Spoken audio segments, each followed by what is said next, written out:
अल्हम्दुलिल्लाहि रब्बिल आलमीन वस्सलातु वस्सलामु अला सय्यिदिल मुरसलीन अम्मा बअद फ़अऊज़ु बिल्लाहि मिनश शैतानिर रजीम बिस्मिल्लाहिर रहमानिर रहीम अस्सलातु वस्सलामु अलैका या रसूलल्लाह व अला आलिका व अस्हाबिका या हबीबल्लाह अस्सलातु वस्सलामु अलैका या नबियल्लाह व अला आलिका व अस्हाबिका या नूरल्लाह।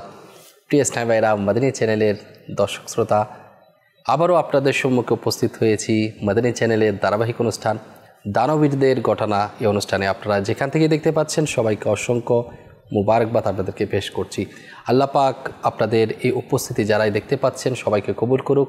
আশা করি পরিপূর্ণভাবে সম্পূর্ণ অনুষ্ঠানটি আপনারা মনোযোগ সহকারে শ্রবণ করবেন। আল্লাহ তাআলার পিয়ারা মাহবুব হুজুরে করিম রফুর রাহিম সাল্লাল্লাহু আলাইহি ওয়াসাল্লামের উপর দরুদ শরীফ পাঠ করার ফজিলত বরকত আমরা শুনতেই থাকি। তো ইনশাআল্লাহ আজকেও একটা ফজিলত আপনাদেরকে শোনাই যে আল্লাহ তাআলার পিয়ারা মাহবুব সাল্লাল্লাহু আলাইহি ওয়াসাল্লাম ইরশাদ ফরমান, তোমরা যেখানেই থাকো আমার উপর দরুদ শরীফ পাঠ করো, কেননা তোমাদের দরুদ আমার নিকট পৌঁছে থাকে। সুবহানাল্লাহ।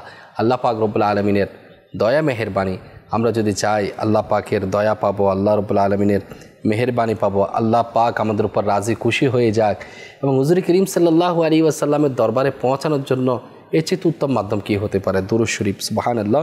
তো আমরা চেষ্টা করব অধিক পরিমাণে দরুদ শরীফ আমরা পাঠ করব। আল্লাহ পাক আমাদের সবাইকে বেশি পরিমাণে দরুদ শরীফ পাঠ করার তৌফিক দান করুন। সল্লু আলাল হাবিব সাল্লাল্লাহু তাআলা আলা মুহাম্মদ সাল্লাল্লাহু তাআলা আলাইহি ওয়াসাল্লাম।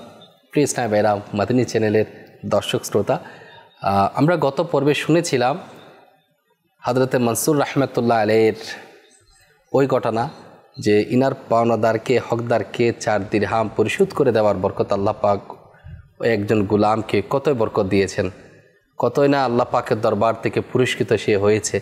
সাথে সাথে আল্লাহ পাক রব্বুল আলামিন কোরআনে পাকের মধ্যে আল্লাহ তাআলার রাহে যারা দান করে তাদের ব্যাপারে কত সুন্দর আল্লাহ পাক রব্বুল আলামিন ফজিলতওয়ালা বরকতওয়ালা আয়াত নাজিল করে দিয়েছেন।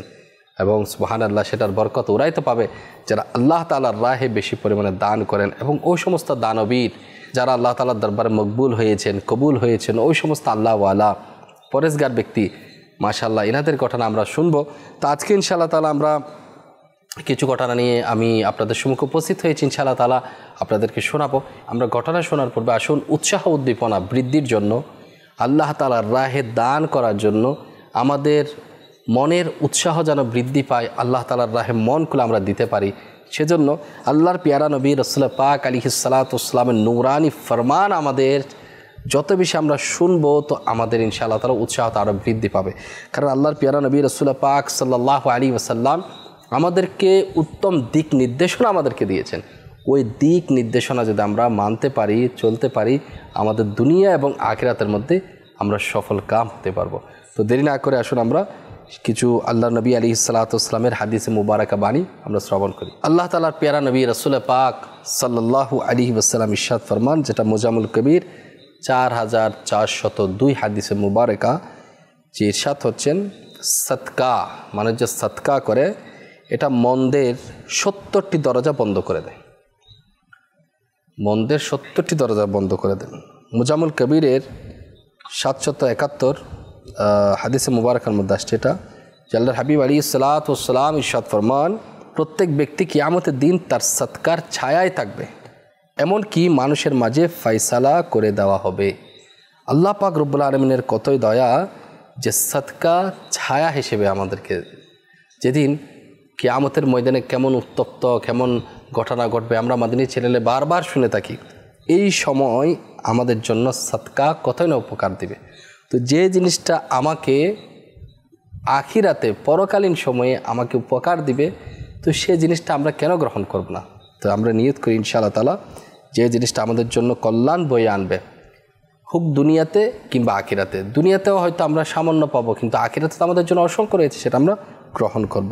শুআবুল ঈমানের মধ্যে আসছে যে হাদিস মুবারাকা 3347, আল্লাহর হাবিব সাল্লাল্লাহু আলাইহি ওয়াসাল্লাম ইরশাদ ফরমান, নিশ্চয় সদকাকারীকে সদকা কবরের গরম থেকে রক্ষা করবে এবং নিশ্চয় মুসলমান তাদের সদকার ছায়ায় থাকবে।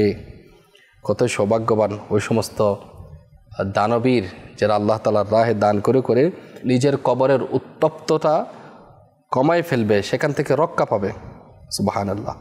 নবী করিম আলাইহিস সালাতু ওয়াস সালামের একটা হাদিসে মুবারাকা, যেটা তিরমিজি শরীফের 614 হাদিসে মুবারাকা, হুজুর আলাইহিস সালাতু ওয়াস সালাম ইরশাদ ফরমান, নামাজ ঈমানের দলিল এবং রোজা গুনাহের ডাল, সদকা গুনাহকে এমনভাবে মিটিয়ে দেয় যেমন পানি আগুনকে মিটিয়ে দেয়। আগুনের মধ্যে যখন পানি দেওয়া হয় সে আগুন আর থাকে না, সেটা নিভে যায়। তো ঠিক তদ্রূপভাবে গুনাহকে মিটিয়ে দেয়। সুবহানাল্লাহ। আমাদের উচিত দৈনন্দিন আমাদের উঠতে বসতে চলতে ফিরতে অনেক গুনাহ সংগঠিত হয়ে যায়, তো উচিত আমাদের আল্লাহ তাআলার রাহে বেশি পরিমাণে দেওয়া, সদকা করা। এটার বরকতে ইনশাআল্লাহ তাআলা আল্লাহ পাক যদি দয়া করে আমাদের মুসিবত দূর হয়ে যাবে। কারণ হুজুর পাক আলাইহিস সালাতু ওয়াস সালাম অন্য জায়গায় শুআবুল ঈমানের এটা হাদিসে মুবারক আসছে, যেটা 3353 হাদিসে মুবারকা, যে বলা হচ্ছে সকাল সকাল সদকা করো, কেননা বলা মুসিবত সদকার সামনে অগ্রসর হয় না। যে মুসিবত যে পেরেশানি আসার সম্ভাবনা রয়েছে সেটার আগেই কিন্তু সদকা কাজ দেয়, সেটা বাধা প্রয়োগ করে, তো বিপদ আপদ দূরীভূত করে দেয়। সেজন্য আমাদের যদি চাই মুসিবত থেকে আমরা রক্ষা পাবো, তা আল্লাহ তাআলার রাহ বেশি পরিমাণে সদকা করা। বিশেষ করে সকালে যখন কেউ জবের মধ্যে যায়, নিজের চাকরি ব্যবসা বাণিজ্য নিজের কর্মস্থলে আল্লাহ তাআলার রাহে দান করে যাওয়া অবশ্যই উচিত। আল্লাহ আমাদের তৌফিক দান করুন। এরপর হুজুর করিম আলাইহিস সালাতু ওয়াস সালামের অসংখ্য হাদিসে মুবারাকার মধ্যে আরেকটা আসছে যে অনেকে চাই নিজের বয়স বৃদ্ধি পাক, মন্দ মৃত্যু থেকে হেফাজতে থাকতে চায়, তো তাদের কি করা উচিত, কোন আমলটা করা উচিত? তো মুজাম্মুল কবিরের 31 হাদিসে মুবারাকার মধ্যে আসছে হুজুর করিম সাল্লাল্লাহু আলাইহি ওয়াসাল্লাম ইরশাদ ফরমান, নিশ্চয় মুসলমানদের সদকা বয়স বৃদ্ধি করে এবং মন্দ মৃত্যুকে প্রতিহত করে। আল্লাহ পাক এর দরবারে সদকা প্রদানকারী থেকে গুনাহ এবং গর্ব করার মন্দ অভ্যাস দূর করে দেন। আল্লাহ পাক রব্বুল আলামিন আমাদেরকে দয়া করুক। হুজুর করিম আলাইহিস সালাতু ওয়াস সালামের কত সুন্দর সুন্দর চমৎকার অভয় বাণী আমাদের জন্য ইরশাদে মুবারাকা করেছেন। এখন আমার আপনার কাজ হচ্ছে সেটার উপর আমল করা, প্র্যাকটিস করা, আমলের সামনে অগ্রগতি বৃদ্ধি করা, এবং ইনশাআল্লাহ তাআলা সেটার তো একটু আখিরাতের মধ্যে পাবো, কিন্তু দুনিয়ার মধ্যে অনেক সময় সেটার বরকত আমাদের চোখের সামনে কিন্তু স্পষ্ট হয়ে যায়। হুজুর করিম সাল্লাল্লাহু তাআলা আলাইহি ওয়াসাল্লামের আরেকটা ইরশাদে মুবারাকা, অর্থাৎ যে ব্যক্তি আল্লাহ পাকের সন্তুষ্টির জন্য সদকা করবে তার এবং আগুনের মাঝখানে, সদকা তার এবং আগুনের মাঝখানে প্রতিবন্ধক হয়ে যাবে। যেভাবে মনে করে একটা আযাব দেওয়ার জন্য আগুন চলে আসতেছে, ওই আগুন এবং ওই ব্যক্তির মাঝখানে একেবারে দেওয়াল হয়ে যাবে। ওই সদকাটা কাজ দেবে, প্রতিবন্ধকতা সৃষ্টি করবে। হুজুর করিম আলাইহিস সালাতু ওয়াস সালাম আরও ইরশাদ ফরমান, সুবহানাল্লাহ, নিশ্চয় সদকা রবের ক্রোধকে মিটিয়ে দেয় এবং মন্দ মৃত্যুকে দূর করে দেয়। আমরা যতই আমল করি না কেন, যতই ইবাদত বন্দেগী করি না কেন, যতই পরেজগারিতা অবলম্বন করি না কেন, আমার আপনার আখেরি ঠিকানা, আমার লাস্ট ঠিকানাটা কী হবে, আমার শেষ ফিনিশটা কী হবে, যদি আমার আপনার ঈমান নিয়ে আমরা যদি কবরে যেতে পারি, আমরা যদি ঈমান সহকারে মৃত্যুবরণ করতে পারি, সেটা আমাদের জন্য কল্যাণময়। কিন্তু আফসোসের বিষয়, অনেক সময় গুনাহের কারণে মানুষের অপমৃত্যু হওয়ার সম্ভাবনা রয়েছে। এই অপমৃত্যু থেকে বাঁচার জন্য উত্তম মাধ্যম হচ্ছে সদকা করা। কারণ আল্লাহওয়ালাগণ, পরেজগারগণ, মুত্তাকিগণ, আলিমগণ, ওয়ালিগণ তারা জানতেন এটার বরকত কেমন, এটার ফজিলত কেমন, এটার গুরুত্ব কেমন, সেজন্য তারা নিজেরাই দান করেছেন। আল্লাহওয়ালাগণ নিজেদের যথেষ্ট সাধ্য মোতাবেক এমন এমন ঘটনা আছে তারা নিজের সব কিছু বিলীন করেছে। অনেকে আছে এলমে দিন হাসিল করার জন্য সব কিছু উজাড় করে দিয়েছে। অনেকে দেখা গিয়েছেন ইসলামী যুদ্ধের জন্য সব কিছু ব্যয় করে দিয়েছে। অনেকে দেখা গিয়েছেন যে আল্লাহ তাআলার রাহে, আল্লাহ রাসূল সাল্লাল্লাহু আলাইহি ওয়াসাল্লামের বাগানকে সাজানোর জন্য, এলমে দিন হাসিল করার জন্য, শিক্ষার্থীদের জন্য সব কিছু বিসর্জন দিয়েছেন। অসংখ্য ঘটনা কিতাবের মধ্যে বর্ণনা এসেছে। তো আমাদের উচিত যেখানে আমরা বরকত পাবো, যেখানে আমরা রহমত পাবো, যেখানে আল্লাহ পাক রব্বুল আলামিনের পক্ষ থেকে দয়া আমাদের নসিব হবে, তো সেটা আমরা কেন করব না? তো ইনশাল্লাহ মাদানী চ্যানেলের দর্শক শ্রোতা আমরা নিয়ত করি আল্লাহ তাআলার রাহে আমরা বেশি পরিমাণে দান করব। তো কিছু দানবীরদের ঘটনা ইনশাআল্লাহ তাআলা আমি আপনাদের সম্মুখে উপস্থাপন করার চেষ্টা করব। আসলে আমরা একটা ঘটনা শ্রবণ করি যাতে আমাদের উৎফুল্লতা বৃদ্ধি পায়।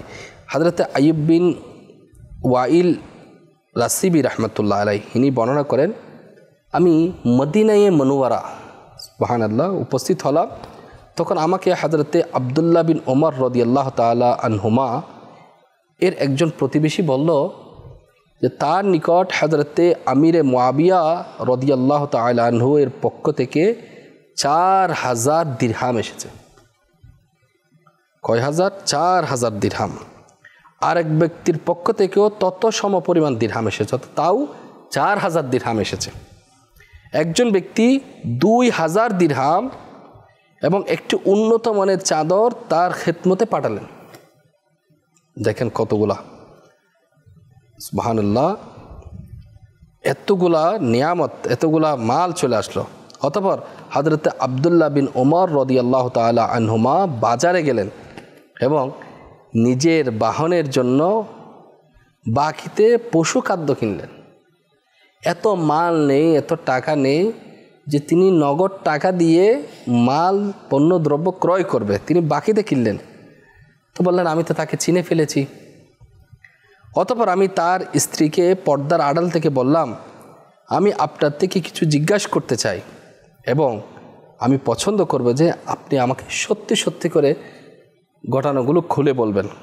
সুতরাং আমি জিজ্ঞেস করলাম, হযরতে ইবনে উমর রাদিয়াল্লাহু তাআলা আনহুমা এর নিকট কি হযরতে আমিরে মুআবিয়া রাদিয়াল্লাহু তাআলা আনহুর পক্ষ থেকে 4000 দিরহাম, অপর এক লোকের পক্ষ থেকে ঠিক সেম 4000 দিরহাম এবং আরেক ব্যক্তির পক্ষ থেকে 2000 দিরহাম এবং একটি কি চাদর আসেনি? সুবহানাল্লাহ। তো উত্তর এটাই আসলো, জি হ্যাঁ, হযরতে ইবনে উমর রাদিয়াল্লাহু তাআলা আনহুমা এর কাছে সুবহানাল্লাহ এতগুলো নিয়ামত কিন্তু এসেছে। স্ত্রী পর্দার আড়াল থেকে সত্য কথাটা বলল। তো স্ত্রী বললেন, হযরতে ইবনে উমর রাদিয়াল্লাহু তাআলা আনহুমা সে সব সম্পদ রাতেই বন্টন করে দিয়েছেন, যে দিন হওয়ার জন্য অপেক্ষমান ছিলেন না, সূর্য উদয় হওয়া পর্যন্ত তিনি অপেক্ষা করেননি, বরঞ্চ যা কিছু সম্পদ এসেছে সব কিছু রাতেই বন্টন করে দিয়েছেন এবং চাদরটি নিজের কাঁধে রেখে চলে গেলেন এবং তা ফিরিয়ে দিয়ে বাড়ি এসে গেলেন। সুবহানাল্লাহ। তখন সেই ব্যক্তি বলতে লাগলো যে, অতঃপর সেখান থেকে আমি বাজারে আসলাম, লোকদেরকে বললাম, হে ব্যবসায়ীদের দল, তোমরা যারা ব্যবসায়ী করছো তোমরা শোনো, দুনিয়া, এই দুনিয়া দিয়ে তোমরা কি করবে, দুনিয়া থেকে তোমরা কি পাবে? তোমরা হয়তো দেখতে পাচ্ছ হযরতে আব্দুল্লাহ বিন ওমর রাদিয়াল্লাহু তাআলা আনহুমা কার রাতে ইনার কাছে 10,000 দিরহাম এসেছিল, আর বর্তমানে তোমরা দেখতে পাচ্ছ যে তিনি রাদিয়াল্লাহু তাআলা আনহুমা নিজে বাকিতে বাহনের জন্য পণ্যদ্রব্য ক্রয় করছে, খাদ্যদ্রব্য বাকিতে ক্রয় করছে, কারণ তার কাছে এতটুকু মাল নেই। কারণ 10,000 দিরহাম আসার পরে তিনি রাতের মধ্যে সম্পূর্ণ টাকা, সম্পূর্ণ দিরহাম আল্লাহ সুবহানাহু ওয়া তাআলার পথে ব্যয় করে দিলেন। আজ সকালে নিজের বাহনের জন্য আজকে ইনার কাছে এমন সামর্থ্য নেই, যার কারণে তাকে বাকিতে পণ্যদ্রব্য ক্রয় করতে হচ্ছে। আল্লাহ পাক রব্বুল আলামিনের নেককার বান্দাগণ, আল্লাহ পাক রব্বুল আলামিনের মকবুল বান্দাগণ, যাদেরকে আল্লাহ তাআলা পছন্দ করেন, যাদেরকে আল্লাহ সুবহানাহু ওয়া তাআলা, যাদের মর্তবা আল্লাহ তাআলার দরবারে উঁচু হয়েছে, যাদেরকে আল্লাহ সুবহানাহু ওয়া তাআলা কবুল করে নিয়েছেন, তাদের ঘটনা আমরা শুনতে পাচ্ছি। তারা নিজের জন্য কিছু রাখতেন না, এমনকি পরের দিনের চিন্তা করতেন না, কারণ আল্লাহ সুবহানাহু ওয়া তাআলা তাদেরকে তাওয়াক্কুলের মতো বড় নিয়ামত আল্লাহ তাদেরকে দান করেছেন। কিন্তু আফসোসের বিষয়, বর্তমান সময়, বর্তমান প্রেক্ষাপট, বর্তমান যদি আমরা ব্যবস্থাপনা যেটা চলতেছে, আমরা যদি একটু খেয়াল করি, মানুষের মধ্যে সম্পদের লোভ, সম্পদের লালসা, যে আজকে যদি আমি সম্পদ ব্যয় করে ফেলি, কালকে আমার কি হবে। অনেক সময় দেখা যায় আল্লাহ তাআলা যাদেরকে যাকাত ফরজ করেছে, যাকাতটুকু যথাসময়ে দেওয়ার ক্ষেত্রে কৃপণতা করছে। অনেকের উপর কুরবানি ওয়াজিব হয়ে যায়, কিন্তু কুরবানি ওয়াজিব হওয়ার পর, সামর্থ্যবান হওয়ার পর আল্লাহ তাআলার রায়, আল্লাহর সন্তুষ্টির জন্য কুরবানি দিচ্ছে না। অনেকে এমন রয়েছে, তার পার্শ্ববর্তী অসংখ্য লোক যারা গরিব রয়েছে, অসহায় রয়েছে, কিন্তু আফসোসের বিষয়, যে অসহায়ের মুখে অন্ন তুলে দিচ্ছে না। তো আল্লাহ তাআলা কিভাবে খুশি হবেন, আল্লাহকে কিভাবে রাজি করানো যাবে? তো আল্লাহকে রাজি করার জন্য আগেরকার দিনের যারা বুজুর্গ ছিল, সাহাবায়ে কেরামগণ ছিলেন, তাবি বুজুর্গান ছিল, আল্লাহর ওলিগণ ছিলেন, আলিম সম্প্রদায় ছিলেন, মাযহাবের ইমামগণ ছিলেন, তাদের জীবনী তো অধ্যয়ন করি, তো দেখা যায় তারা নিজের জন্য কিছু রেখে যান। স্বয়ং আম্বিয়া কেরামের ব্যাপারে তো আমরা শুনেছি, তারা নিজের জন্য, নিজের পরবর্তীদের জন্য মাল, সম্পদ, দৌলত কিছু রেখে যান নাই, শুধুমাত্র রেখে গিয়েছেন ইলম। সেজন্য হুজুর আলাইহিস সালাতু ওয়াস সালাম তো বলে দিয়েছেন যে আলিমগণ আম্বিয়া কেরামের উত্তরসূরি, এলেম রেখে গিয়েছেন, তারা কিন্তু মাল দৌলত রেখে যান নাই। আল্লাহ পাক আমাদের সবাইকে আল্লাহ তাআলার রাহে বেশি থেকে বেশি পরিমাণে সদকা করার, খায়রাত করার, দান করার সে তৌফিক আল্লাহ আমাদের নসিব করুন। আল্লাহ আমাদেরকে এমন দয়া করুন যাতে আল্লাহ পাক আমাদেরকে দুনিয়া এবং আখিরাতের মধ্যে সফলতা আল্লাহ আমাদের নসিব করুন। আরও একটি ঘটনা আপনাদেরকে বলি, যাতে করে আমাদের মধ্যে মোহাব্বত, ভালোবাসা বৃদ্ধি পায়, সদকা করার ব্যাপারে, যাতে দান করার ব্যাপারে আল্লাহ তাআলার রাহে যাতে কৃপণতা না আসে। তো হযরত মুহাম্মদ বিন সোকা রাদিয়াল্লাহু তাআলা আনহু, ইনি একজন তাবি বুজুর্গ ছিলেন, খুবই নেককার ছিলেন এবং খোদা ভীতি সম্পন্ন ছিলেন, আল্লাহওয়ালা লোক। একবার তিনি তার নিকট জমাকৃত সম্পদ হিসাব করলেন, তখন দেখতে পেলেন 1,00,000 দিরহাম হলো। বলতে লাগলেন, আমি এমন কোনো মঙ্গলজনক জিনিস জমা করিনি যা আমাকে জমায় রাখতে হবে, তা বৃদ্ধি পাবে এবং আমি এই জন্য বৃদ্ধি করতে থাকব। এই কথা বলে সমস্ত সম্পদ তিনি সদকা করে দেওয়া শুরু করলেন।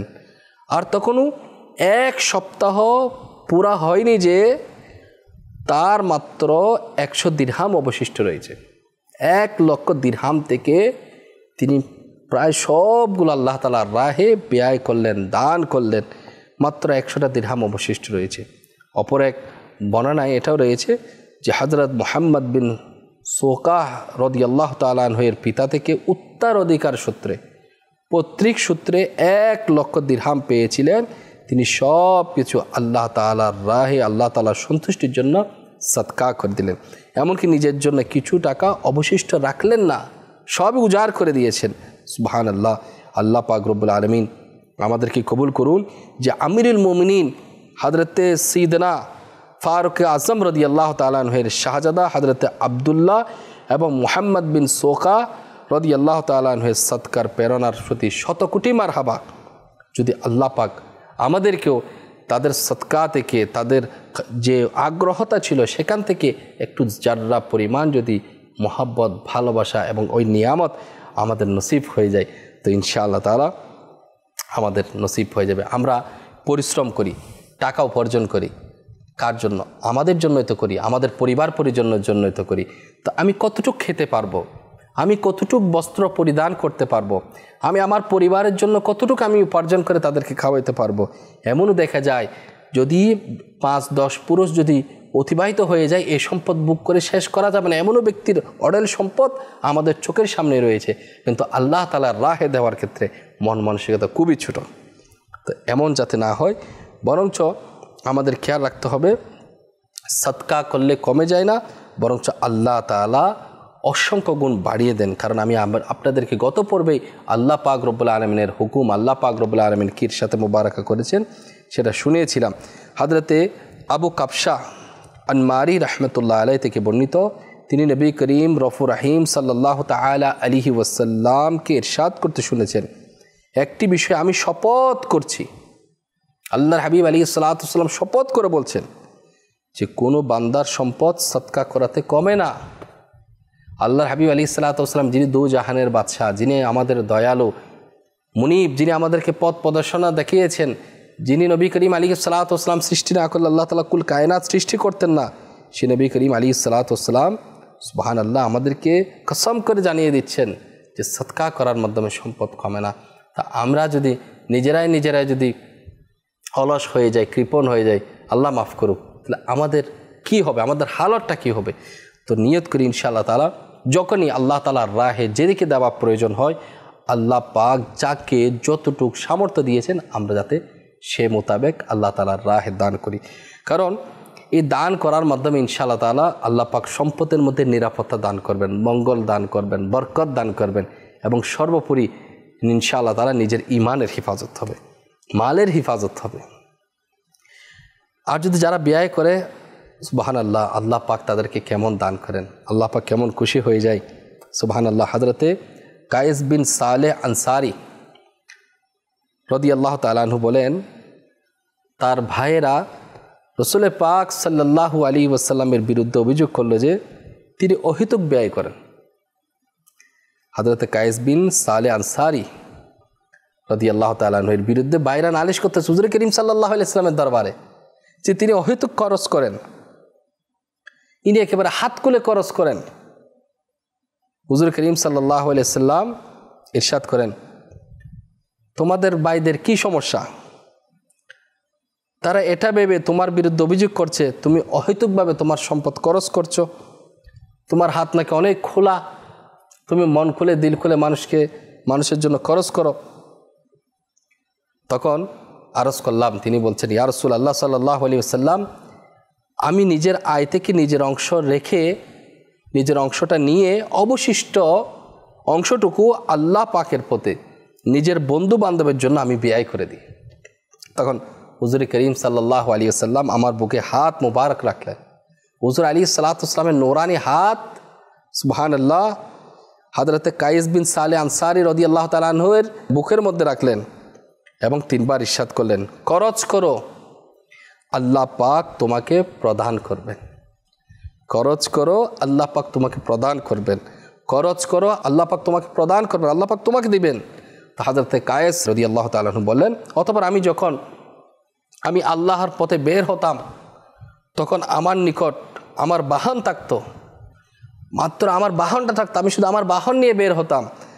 আজ আমার অবস্থা এমন হলো যে সুবহানাল্লাহ, আল্লাহর পিয়ারা মাহবুব আলাইহিস সালাতু ওয়াস সালামের নূরানি জবান মুবারকে যেটা ইরশাদ করেছেন, হুজুর করিম রাফুর রহিম সাল্লাল্লাহু আলাইহি ওয়াসাল্লাম যেটা ইরশাদে মুবারাকা করেছেন, হুজুর আলাইহিস সালাতু ওয়াস সালামের কথাটা অবশ্যই সত্য হয়েছে যে আমার প্রথমে ছিল আমি বের হলে আমার শুধু বাহনই থাকতো, কিন্তু আজ আমার অবস্থা এমন, আমার সম্পদ ও আমার আসবাবে আমার বাইদের চাইতেও আমার বেশি রয়েছে। সুবহানাল্লাহ, আল্লাহ পাক আমাদেরকে আল্লাহ তাআলার রাহে, আল্লাহ সুবহানাহু ওয়া তাআলার পথে, আল্লাহ সুবহানাহু ওয়া তাআলার পিয়ারা মাহবুব হুজুর করিম রফুর রহিম সাল্লাল্লাহু আলাইহি ওয়াসাল্লাম যে দিক নির্দেশনা দিয়েছেন সে মোতাবেক আল্লাহ পাক আমাদেরকে আমল করার তৌফিক দান করুক। যার মনের মধ্যে যত উৎফুল্ল নিয়ে হতে পারে পরিমাণটা ছোট, দান করার পরিমাণটা হয়তো ছোট হতে পারে, কিন্তু অ্যামাউন্টটা ফেক না। এটা যদি খালিস নিয়তে আল্লাহ সুবহানাহু ওয়া তাআলার সন্তুষ্টির জন্য, আল্লাহ সুবহানাহু ওয়া তাআলার সন্তুষ্টির জন্য যেটা আল্লাহ তাআলার রাহে দেওয়া হয়, আল্লাহকে রাজি করে আল্লাহকে খুশি করার জন্য দেওয়া হয়, আল্লাহ পাক রব্বুল আলামিন এটার মধ্যে বরকত দান করেন। এত বেশি বরকত দান করেন, অনেক সময় অনেকে অনেক টাকা ব্যয় করেছেন কিন্তু খালিস নিয়তে করে নাই। এর মধ্যে যদি লৌকিকতা থাকে, এর মধ্যে যদি আল্লাহকে রাজি করার যদি সে প্রবণতা তার মধ্যে না থাকে, সে কিন্তু সে সওয়াবটা পাচ্ছে না, বঞ্চিত হয়ে যাচ্ছে। এক তো টাকায় যাচ্ছে, সাথে সাথে সে সওয়াবও মিলছে না। অপরদিকে অনেকে দেখা যাচ্ছে তার সামর্থ্য মোতাবেক সে আল্লাহ তাআলার রাহে দিচ্ছে, এটা আল্লাহ পাকের সন্তুষ্টির জন্য মন থেকে খালিসভাবে দিচ্ছে, মানুষকে সাহায্য সহযোগিতা করছে, মানুষের ঋণ পরিশোধ করে দিচ্ছে, হাত উজাড় করে দিচ্ছে। তো সুবহানাল্লাহ, আল্লাহ পাক সেটাকে কবুল করে নিচ্ছেন। তো আমাদের উচিত আল্লাহ তাআলার রাহে দেওয়ার ক্ষেত্রে, আল্লাহ তাআলার রাহে খরচ করার ক্ষেত্রে আমরা যাতে কোনো প্রকারে আমরা অলসতা না করি। যদি আমরা অলসতা করি তাহলে আমাদেরই ক্ষতি রয়েছে, আর যদি দান করি তো সওয়াব আর সওয়াব। আল্লাহর পিয়ারা নবী রাসূল পাক সাল্লাল্লাহু আলাইহি ওয়াসাল্লাম আমাদের জন্য অভয় বাণী দিয়েছেন, আমাদের জন্য খুশখবরি সুসংবাদ দিয়েছেন। সেই সুসংবাদের জন্য আমরা অপেক্ষামান। ইয়া আল্লাহ, তুমি আমাদেরকে কবুল করে নাও। যারা সাক্ষী রয়েছে, যারা দানবীর রয়েছেন, যারা তোমার রাহে, আল্লাহ তোমার রাহে মন খুলে দিয়েছেন, আল্লাহ তুমি আমাদেরকে দেওয়ার তৌফিক দান করুন। আল্লাহর হাবিব আলাইহিস সালাতু ওয়াস সালাম ইরশাদ করছেন, যে ব্যক্তি লা ইলাহা ইল্লাল্লাহ বলল এবং তাতে তার মৃত্যু হলো, তবে সে জান্নাতে প্রবেশ করবে। সেদিন আমাদের শেষ কলমা যাতে কলমার উপর হয়, লা ইলাহা ইল্লাল্লাহু মুহাম্মাদুর রাসূলুল্লাহ সাল্লাল্লাহু আলাইহি ওয়াসাল্লাম। এবং যে আল্লাহ পাকের সন্তুষ্টির জন্য কোনো দিন রোজা রাখলো, অতঃপর তাতেই মৃত্যু হয়ে গেল, তবে সে জান্নাতে প্রবেশ করবে। সুবহানাল্লাহ। আর যে ব্যক্তি আল্লাহ পাকের সন্তুষ্টির জন্য সদকা করবে এবং এতেই মৃত্যুবরণ করবে, তবে সে জান্নাতে প্রবেশ করবে। সুবহানাল্লাহ। আল্লাহ রাসূল আলাইহিস সালাতু ওয়াস সালাম কলমা পড়ার পর মৃত্যুবরণ করলে, সুবহানাল্লাহ, রোজা আদায় করে মৃত্যুবরণ করলে, সদকা করে মৃত্যুবরণ করলে তাদের জন্য সুসংবাদ দিয়েছেন, তাদের জন্য জান্নাত রয়েছে।